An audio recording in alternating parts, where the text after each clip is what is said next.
Assalamualaikum warahmatullahi wabarakatuh. Alhamdulillahi rabbil alamin.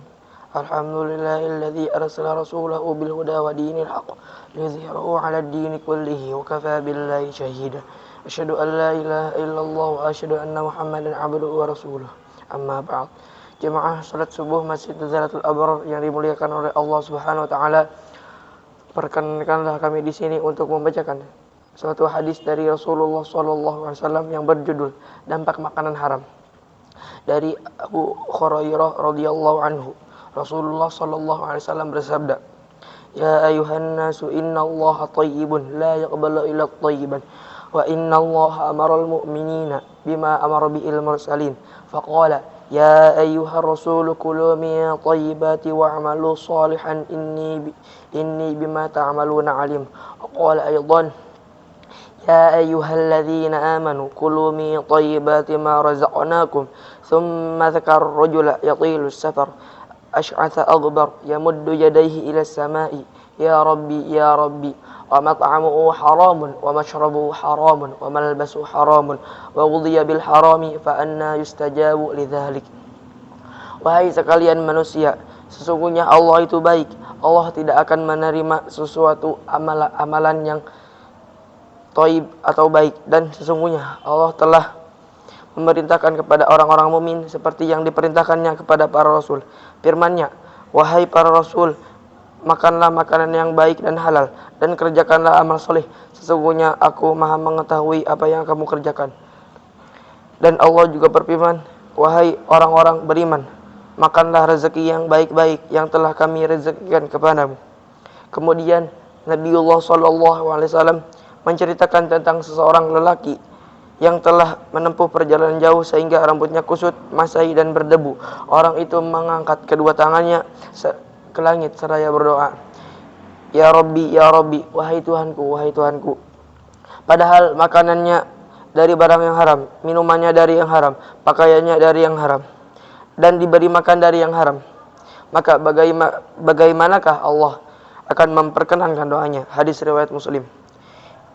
Mengonsumsi makanan yang haram akan menghalangi terkabulnya doa dan menghambat diterima amal ibadah kita. Sa'ad bin Abi Waqqas pernah berkata kepada Rasulullah SAW, ya Rasulullah, doakan saya kepada Allah agar doa saya terkabul. Rasulullah SAW menjawab, wahai Sa'ad, perbaikilah makananmu, maka doamu akan terkabul. Kita harus senantiasa menjaga kehalalan makanan yang kita makan, karena di akhir zaman ini orang sudah tidak menghiraukan lagi apa yang halal dan haram. Inilah yang telah diisyaratkan oleh Rasulullah SAW, akan datang suatu zaman seseorang tidak akan peduli terhadap apa yang ia ambil, apakah itu halal dan atau haram. Dampak mengonsumsi makanan haram akan berpengaruh pada doa dan kesehatan dan amalan kebaikan, dan bahkan akan mendapatkan siksaan di akhirat dari daging yang berasal dari barang yang haram. Rasulullah SAW bersabda, tidaklah tumbuh daging dari makanan haram kecuali neraka lebih utama untuknya. Hadis riwayat At-Tirmidzi. Ayat Al-Quran yang berkaitan dengan hadis, Allah Subhanahu wa taala berfirman, mereka itu adalah orang-orang yang tidak dikehendaki oleh Allah untuk mensucikan hati mereka. Di dunia mereka mendapatkan kehinaan, dan di akhirat mereka akan mendapatkan azab yang besar. Mereka sangat suka mendengar berita bohong, memakan makanan yang haram. Hadis Quran surat Al-Maidah, Allah Subhanahu wa taala berfirman yang berbunyi, ya ayyuhalladzina amanu kulu min thayyibati ma razaqnakum washkuru lillahi in kuntum iyyahu ta'budun. Wahai orang-orang yang beriman, makanlah dari rezeki yang baik yang kami berikan kepada kamu, dan bersyukurlah kepada Allah jika kamu hanya menyembah kepadanya. Quran surat Al-Baqarah. Jamaah yang dimuliakan oleh Allah Subhanahu wa taala, sebelum kita tutup pembacaan hadis ini, alangkah baiknya kita bermunajat kepada Allah Subhanahu wa taala terlebih dahulu. Bismillahirrahmanirrahim. Alhamdulillahi rabbil alamin, hamdan yuafi ni'ama wa yukafi'u mazidah, Ya Rabbana lakal hamdu lakal syukru kama yanbaghi li jalali wajhikal karim wa 'azimi sultanik. Allahumma salli wa sallim ala sayyidina Muhammad wa ala ali sayyidina Muhammad.